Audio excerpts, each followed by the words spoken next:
I have a great time with my life, and I want to share it. I love living.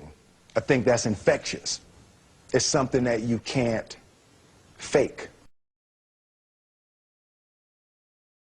Greatness is not this wonderful, esoteric, elusive, God-like feature that only the special among us will ever taste. You know, it's something that truly exists in all of us. It's very simple. This is what I believe, and I'm willing to die for it. Yeah. Period.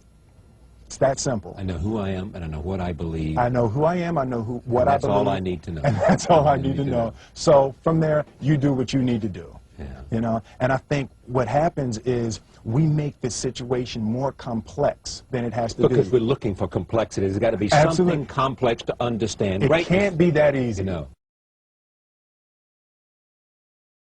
We didn't grow up with the sense that where we were was where we were going to be. You know, we grew up with the sense that where we were almost didn't matter because we were becoming right. Something greater.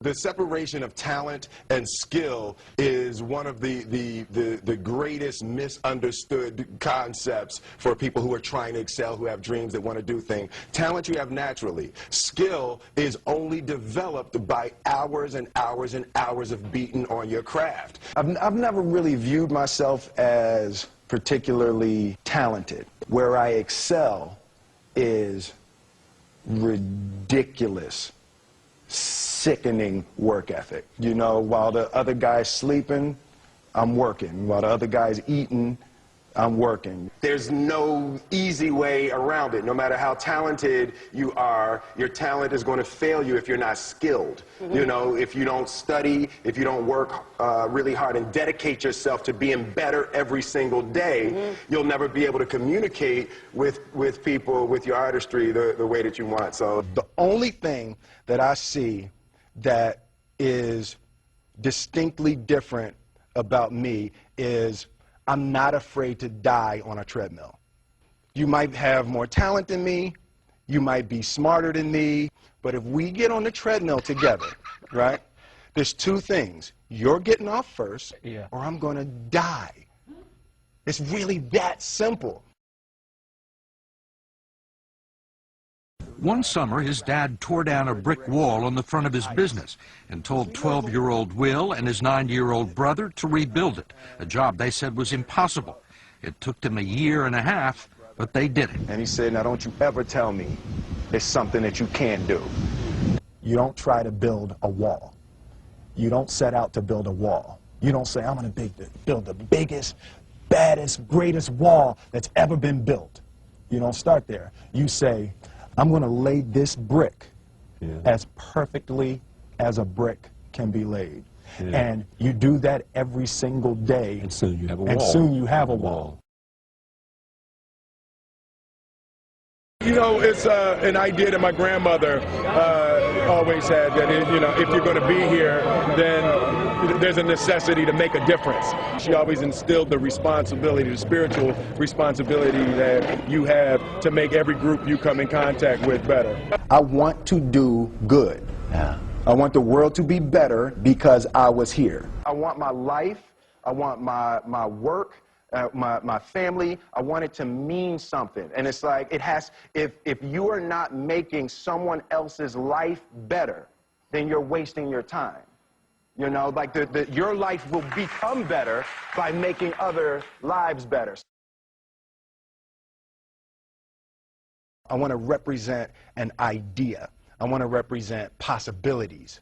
I want to represent the idea that you really can make what you want. One of my favorite books is The Alchemist, Paulo Coelho, and that's just, I just believe that. I believe that I can create whatever I want to create. The first step before anybody else in the world believes it is you have to believe it. There's no reason to have a plan B because it distracts from plan A. I think that there's a certain delusional quality that all successful people have to have.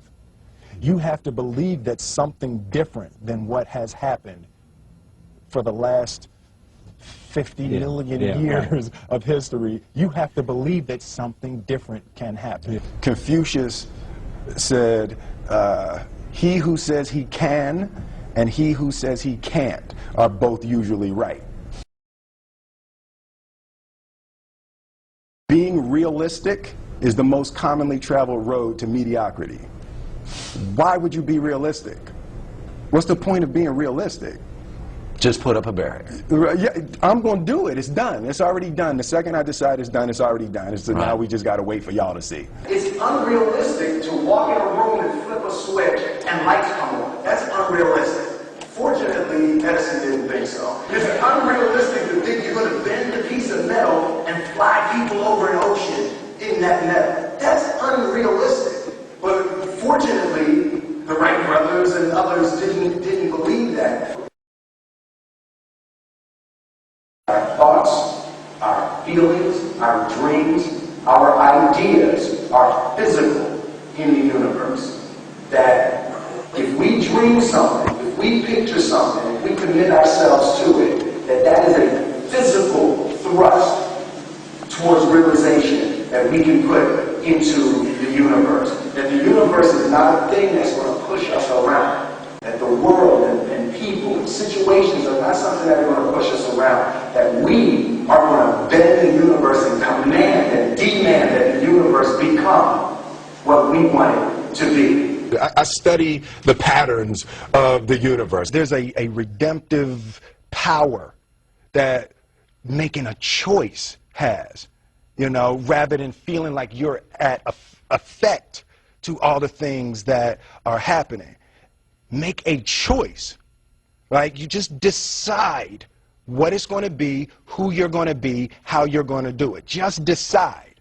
And then from that point, the universe is going to get out your way. It's like it's water. It wants to move and go around stuff. You know, there's a flow of the universe that I've grown to know just how to go with it.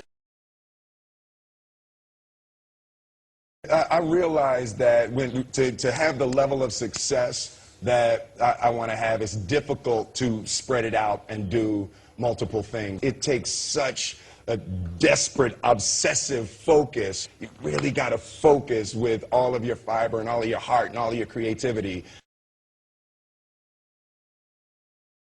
I'm motivated by fear. Fear. You know? Fear of what? Fear of fear. I hate being scared to do something. And I think what developed in my early days was the attitude that I started attacking things that I was scared of. It was Franklin Roosevelt said the only fear you have to fear is fear itself. Absolutely. Remember that? Absolutely. Yeah. You can't be scared to die for the truth. The truth is the only thing that's ever going to be constant. Don't ever let somebody tell you you can't do something. Not even me. All right?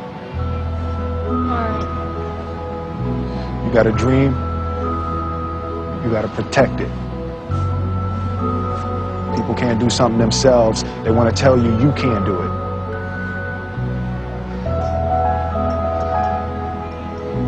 You want something, go get it. Period.